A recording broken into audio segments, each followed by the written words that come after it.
All aboard! Have your tickets ready and do not hold up the line. Was that? You don't have a ticket? That's alright, but you won't be able to ride. No ticket, no ride. You got a ticket? Okay, let me see. Oh, this ticket is for the Yellow Submarine. You would want to go to Pier 19A. Have a nice day, ma'am. Greetings and welcome to Checkpoint Gaming. For this series of episodes, we'll be going over how to play the game Ticket to Ride. But before delving into today's episode, let's talk about today's sponsor. This episode is brought to you by Ghost and Campfire Stories of Huntington Lake, a collection of original fiction set in and around the area of Huntington Lake, California. These range from lake monsters that possess a threat to human beings to roaming spirits of dead airmen. Accompanying these stories are a few illustrations that are peppered throughout the collection. This collection of stories can be bought on Amazon in paperback form or for your Kindle. A link will be provided in this episode's description for those interested in obtaining a copy for themselves. So big thank you to Ghost and Campfire Stories of Huntington Lake for sponsoring this episode, and with that taken care of, let's get into today's episode.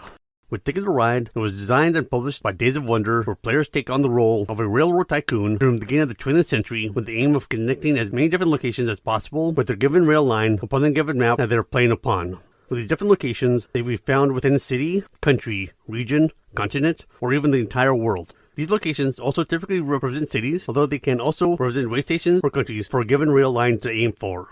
Found between each of these locations are routes which will consist of 1, 2, or 3 routes to choose from. With the current map, as of the recording of this episode, we have Africa, Amsterdam, Europe, France, Germany, Great Lakes, India, Italy, Japan, Legendary Asia, London, Markland, Netherlands, New York City, Nordic countries, Old West, Pennsylvania, Poland, San Francisco, Switzerland, Team Asia, the United Kingdom, the United States, and the world. We anticipate the releasing of future maps, and we will touch upon any rule updates after the releasing of these episodes, although the major differences we foresee will have to do with the scoring system, minor changes to the claiming of routes, and some map-specific rules. With the objective of the game, the players will have to earn as many points as possible. In order to earn these points, players will have to successfully complete the routes found upon their destination tickets, claim a route found between 2 adjacent destinations found upon the map, and in certain circumstances, extra points will be granted as long as continued route laid and the most tickets claimed. If playing the Great Lakes or the world, the construction of harbors will grant points if it's found on the destination tickets. With the Amsterdam map, additional points are earned by collecting merchandise bonus cards when claiming routes that have a cart icon. With the London map, additional points are earned by completing districts through connecting all of its composing locations. With the New York City map, additional points are earned by connecting tourist attractions. With the Poland map, additional points are earned by adding up the country card that the player has connected. With the San Francisco map, additional points are earned by collecting tourist tokens. With how the game is designed, it is meant to be played with a minimum of 2 players, but more are able to play as well. With this maximum number of players, it will vary between maps. With the Nordic countries and Switzerland, the maximum number of players is that of 3, with the double routes being available for the 3-player games. With Amsterdam, India, London, New York City, Poland, and the United Kingdom, the maximum number of players is that of 4, where the double routes are available for the 2 to 3-player games, except for Poland, where the double routes are only available to a 4-player game. With Africa, Europe, France, Germany, Italy, Japan, Legendary Asia, Markland, Netherlands, Pennsylvania, United States, and the world, the maximum number of players is that of 5. With the Old West, the maximum number of players is that of 6. When it comes to that of Pennsylvania, there are some special rules in place where it comes to that of 2-player games. This is seen with the use of a dummy player causing the following changes to be made. First, whenever a player takes a stock share card, they will choose a stock share card for the dummy player from among those that are available to choose from on the route that said player just claimed. This selected share is to be placed face down next to the others. Second, at the end of the game, before scoring the railroad shares, shuffle the shares for the dummy player, count them, then reveal half of them, rounding up when necessary. Third, the dummy player's shares will have to be counted when calculating the different majorities, although the players don't have to give the dummy player any points. When it comes to that of Poland, there are special rules when it comes to connecting the surrounding countries. With all the tracks that lead to these countries, they are all available to the player, regardless of how many players there are. But with that said, a single player isn't able to claim more than 1 track per route. Once a player has reached a neighboring country, they will have to see if they qualify for a bonus. At this point, see if the player's rail network includes the country that they just reached and at least one other country. If it does, take the top card of each country found in this newly formed country network, which is to be placed face up in front of said player. With that said, it's possible for a player to possess more than 1 card from the same country. And if a given country stack runs out, then said player cannot get any more from that country.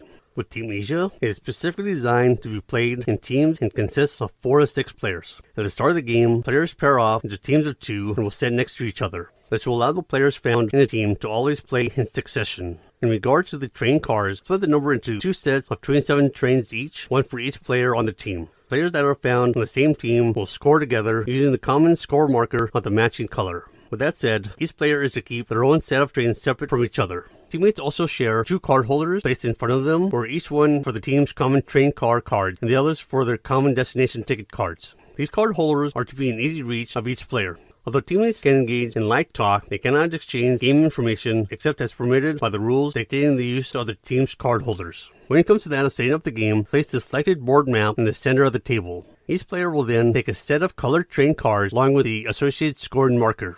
With the Europe map, also take the 3 matching colored train stations.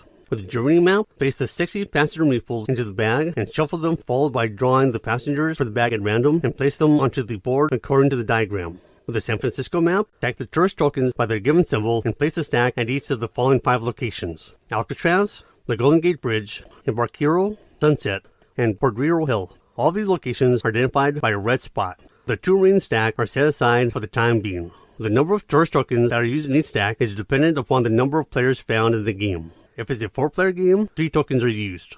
If it's a 4-player game, then 3 tokens are used.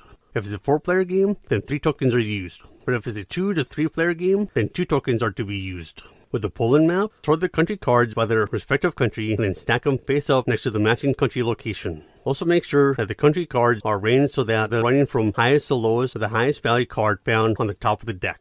Each player will then place their scoring marker upon the starting location found upon their selected map. For most maps, it is found next to the 100 number on the scoring track that is running along the map's border. With Amsterdam and London, there is a place next to the 50 number on the scoring track. During the course of the game, each time a player scores points, then the player will advance their marker accordingly. From there, shuffle the train card cards and deal a starting hand of 4 to each player for each map except for France, where each player will receive 8 train card cards instead, and 2 train card cards for Amsterdam, London, New York City, and San Francisco. Then place the remaining deck with train card cards next to the board and turn the top 5 cards from the top of the deck face up next to the deck. With the Great Lakes and World map, also shuffle the ship cards separately. With the World map, deal a starting hand of 3 train and 7 ship cards to each player. With the Great Lakes, deal a starting hand of 2 train and 2 ship cards to each player. From there, flip 3 cards from each deck face up. With the Amsterdam map, place the 16 merchandise bonus cards in the deck and next to the board. With the longest path bonus card, European Express bonus card, summary card, Globetrotter bonus card, and any other relevant bonus cards face up next to the board. When playing upon the Europe, Germany, Legendary Asia, and Markland map, separate the longest routes from the regular or short routes. Since the backs are color-coded, this should make it easier to distinguish between the two. From there, shuffle both decks separately. When done, in playing with the Europe and Legendary Asia maps, randomly deal 1 long route out to each player, with the remaining long routes being placed back into the game box without letting anyone look at them. With the short routes, 3 destination tickets are dealt to each player.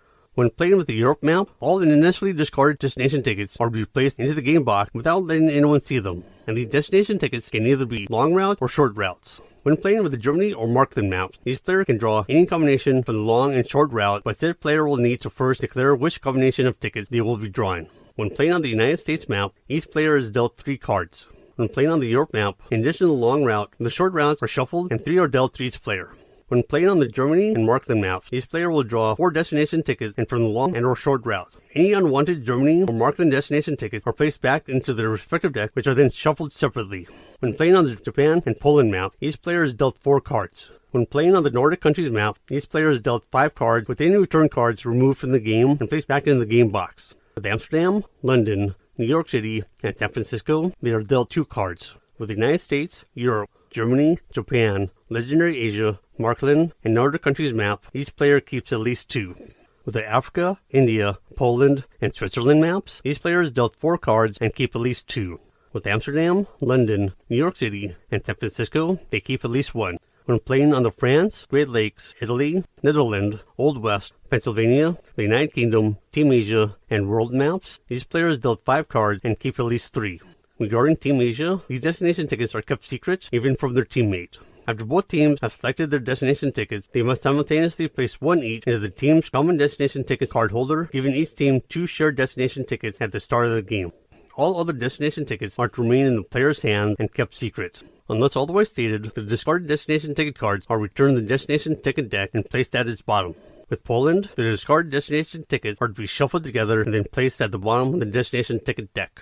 But regardless of which map is being used to play upon, the players get to look at their initial destination ticket card and decide which one they want to keep and which one they will be returning. They even have the option of choosing to keep up to all the destination ticket cards that they have been dealt. But regardless of the map, the destination ticket deck is to be placed next to the board face down. With the selected destination ticket cards, they are to be kept secret until the end of the game. With the France map, sort the track pieces by length and put them next to the board. With the Italy map, place the ferry card into a pile and in close proximity with the train car cards deck. With the Japan map, place the bullet train miniatures close to the board, as well with each player taking a bullet train progression marker that matches the color they are going to be playing and places it on the 0 spot on the bullet train track found upon the board. With the Old West map, each player will receive 3 city markers in the player's selected color. After choosing their tickets, beginning with the player who will be going last and progressing counterclockwise, each player will choose their starting city by placing one of their city markers onto it. Players should pick their starting city carefully due to them only being able to expand their rail network out from this city. With San Francisco, before starting the game, when playing with 3 to 4 players, have the last player take one of the 2 remaining stacks of tourist tokens that were set aside, where they will place it upon any location they wish, so long as not already in possession of a stack. From there, have the second to the last player do the same thing with the final stack. In a 2-player game, have the player who is going second place the 2 stacks on any 2 locations that they want, as long as they don't already have a stack. With each stack that the second player is placing, they consist of 1 token each. From there, you are ready to play the game. So with that said, that is what you need to know about setup for Ticket to Ride.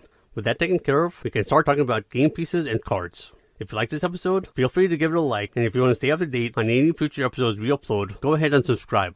You can also support us on Patreon for as little as $1 a month at patreon.com/checkpointgaming. See you in the next episode, and happy gaming.